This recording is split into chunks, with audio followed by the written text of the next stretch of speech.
Assalamualaikum warahmatullahi wabarakatuh. Perkenalkan, nama saya Nur Amilang, stambuk P101201143. Kali ini saya akan menjelaskan rangkuman materi dari pertemuan 9 sampai 15 mata kuliah kajian lingkungan hidup. Nah, berikut pemaparannya. Materi pertama yaitu kawasan konservasi. Kawasan konservasi diartikan sebagai pengelolaan biosfer dengan tujuan menjaga kelangsungan hidup flora dan fauna beserta beragam genetiknya demi memelihara ekosistem alam. Kawasan konservasi merupakan wilayah yang ditetapkan oleh pemerintah sebagai daerah yang harus dijaga kondisi dan kelestariannya. Konservasi penting karena bertujuan melindungi sumber daya alam hayati dan ekosistemnya sebagai penyangga kehidupan. Nah, kriteria dalam memilih calon lokasi konservasi. Yang pertama, kriteria ekologi, kriteria sosial, kriteria ekonomi, kriteria regional, dan kriteria pragmatik. Lalu, fungsi penetapan kawasan konservasi sebagai pelindungan sistem penyangga kehidupan, pengawetan keanekaragaman jenis tumbuhan dan satwa beserta ekosistemnya, dan pemanfaatan secara lestari sumber daya alam hayati dan ekosistemnya. Selanjutnya, tahapan perencanaan kawasan konservasi. Tahapannya yaitu dimulai dari identifikasi isu, pengumpulan dan pengelolaan data, penyusunan profil kawasan konservasi, lalu penyusunan rencana strategis calon kawasan konservasi, lalu penyusunan rencana zonasi calon kawasan konservasi, lalu penyusunan rencana pengelolaan calon kawasan konservasi, dan yang terakhir penyusunan rencana aksi calon kawasan konservasi. Nah, pemanfaatan kawasan konservasi hendaknya pemanfaatan sumber daya yang berkelanjutan, berwawasan lingkungan, meliputi zona yang sensitif. Terus, pemanfaatan diatur dalam zona tertentu sesuai dengan peruntukannya.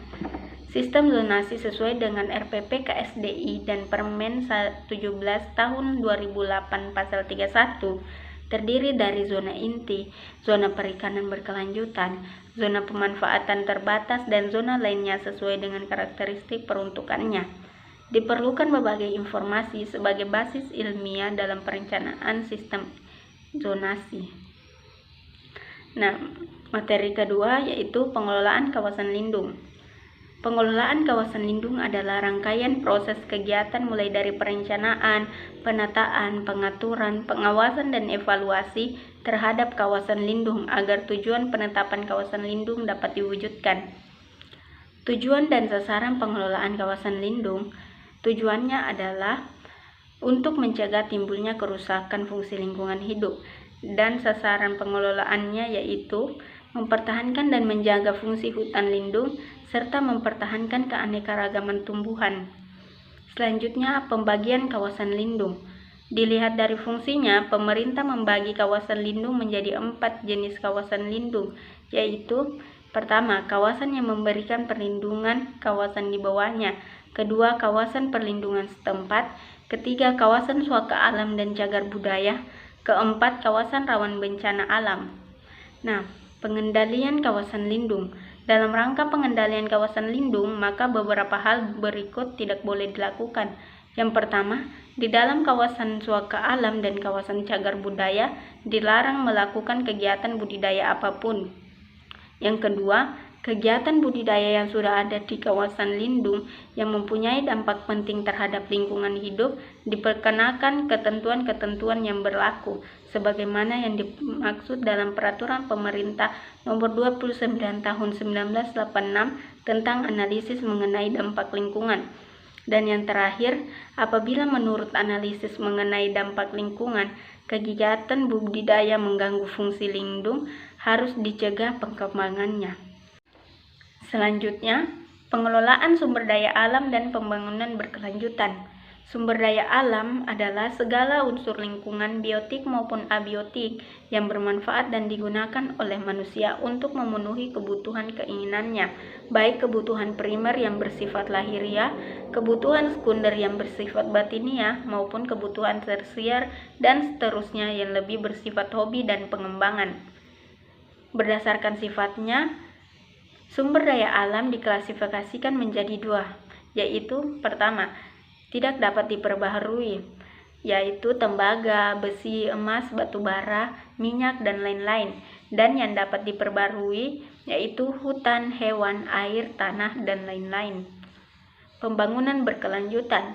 Pembangunan berkelanjutan adalah pemanfaatan sumber daya alam dan lingkungan untuk memenuhi kebutuhan manusia untuk generasi saat ini dan generasi mendatang, agar hidupnya sejahtera serta kelestarian fungsi lingkungan tetap terjamin atau terjaga.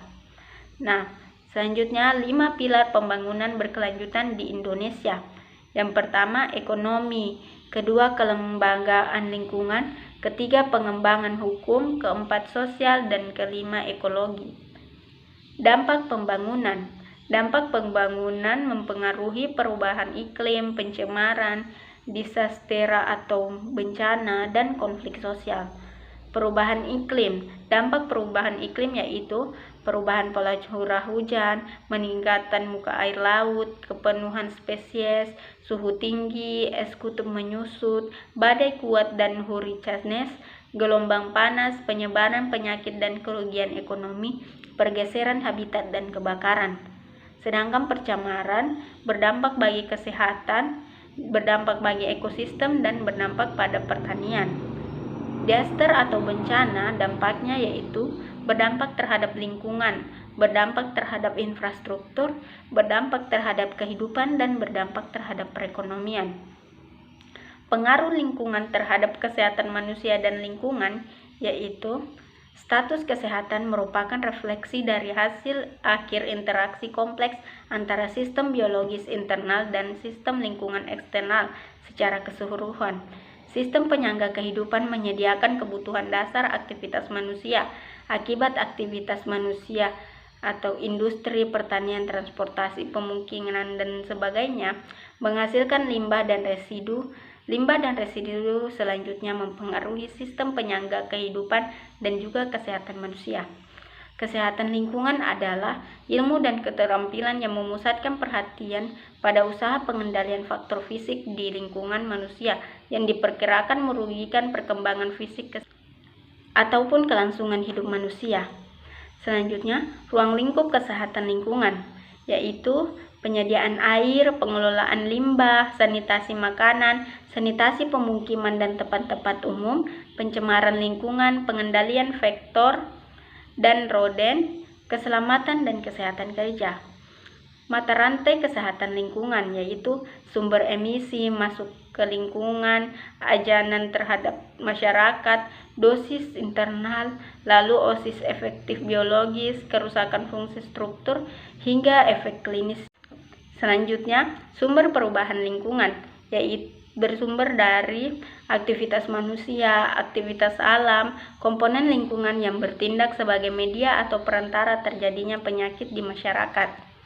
Nah, kesehatan lingkungan merujuk pada karakteristik kondisi lingkungan yang dapat mengganggu kesehatan, terutama aspek gaya hidup, miras, rokok, narkoba, makanan berlemak, dan sebagainya.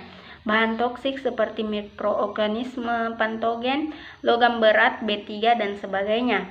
Bahan fisik kebisingan seperti sinar ultraviolet, debu di udara, keadaan lainnya, kondisi tropis, adat kebiasaan yang tidak sejalan dengan konsep kesehatan, dan lain-lain. Nah, itulah tadi penjelasan dari rangkuman materi pertemuan 9 sampai 15. Semoga apa yang saya sampaikan dapat bermanfaat bagi kita semua. Jangan lupa like dan subscribe untuk mendukung video ini. Dan stay healthy teman-teman. Saya Kiri. Wassalamualaikum warahmatullahi wabarakatuh.